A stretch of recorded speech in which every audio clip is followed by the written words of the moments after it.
बिस्मिल्लाहिर्रहमानिर्रहीम। अस्सलाम वालेकुम। रमज़ान की बरकतों भरी सातों में आज हम आपके साथ शेयर करने वाले हैं क्रिस्पी क्रंची और बहुत ही मज़ेदार पकौड़ों की रेसिपी। बहुत ईजी रेसिपी है, बहुत ही मज़ेदार यूनिक रेसिपी आपके साथ शेयर करने वाले हैं। वीडियो एंड तक देखिएगा और चैनल को सब्सक्राइब करना ना भूलिएगा। तो सबसे पहले हमने इस तरह पहले गोल आलू काट लेने हैं और उन्हें फिर ऐसे लंबाई में हम इन्हें कट कर लेंगे। आपको एक हम डेमो करके दिखाते हैं कि सबसे पहले ऐसे हमने आलूओं को गोल शेप में कट कर लेना है। इस तरह इजी कटिंग हो जाती है, बहुत ही इजी और बहुत ही आराम से कटिंग होगी और बहुत लेवल के आपके आलू जो हैं वो कट हो जाएंगे।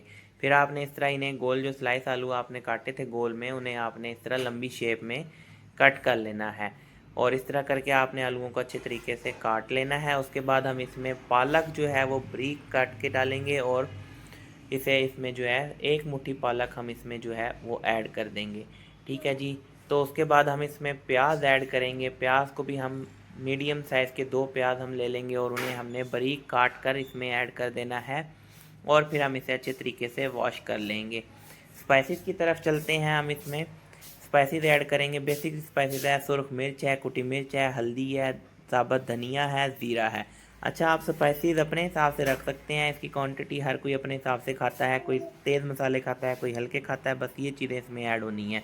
उसके बाद हम इसमें बेसन में इन चीज़ों को तमाम को करके हमने इसमें बेसन को अच्छे तरीके से मैच कर लेना है ताकि कोई भी इसमें जो है गुठली बाकी ना रहे।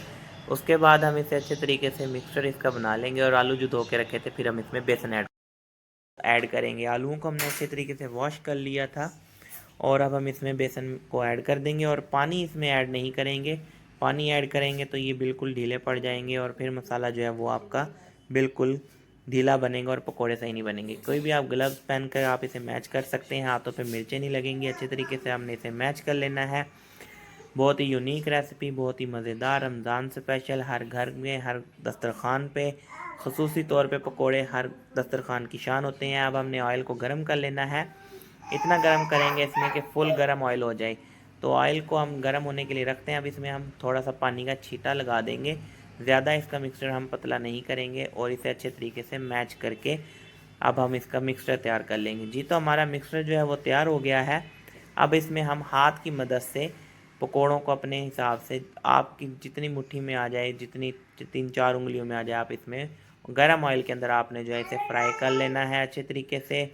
ऐसे करके आपने इसे पकोड़े ऑयल में गरम में छोड़ देने हैं और बहुत ही मज़ेदार, बहुत ही यूनिक, क्रिस्पी, क्रंची, बहुत ही यूनिक रेसिपी ये बनने वाली है। बहुत ही मज़ेदार इफ्तार स्पेशल पकोड़े।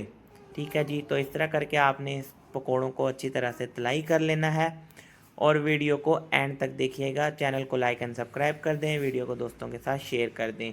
जो चीज़ अल्लाह ताला ने आपको अता की है उस पर शुक्र अदा करें। जिनके पास नहीं है उनके लिए दुआ करें। ये देखें जी, माशाल्लाह कितने प्यारे कलर के और बहुत ही मज़ेदार क्रिस्पी पकोड़े बनकर रेडी हो गए हैं। अब हम इसे इस तरह किसी भी छलनी की मदद से आप हम इस तरह इसे निकाल लेंगे, उलट पलट कर लेंगे और फिर हम इसे चटनी के साथ, रायते के साथ, किसी भी केचप वगैरह के साथ, आपकी चॉइस, आप जिस मर्ज़ी चीज़ के साथ इसे सर्व करें। ज़्यादातर ये पुदीने की चटनी के साथ बहुत मज़े के लगते हैं, तो मेरे रेकमेंडेड है कि आप पुदीने की चटनी ज़रूर बनाइएगा।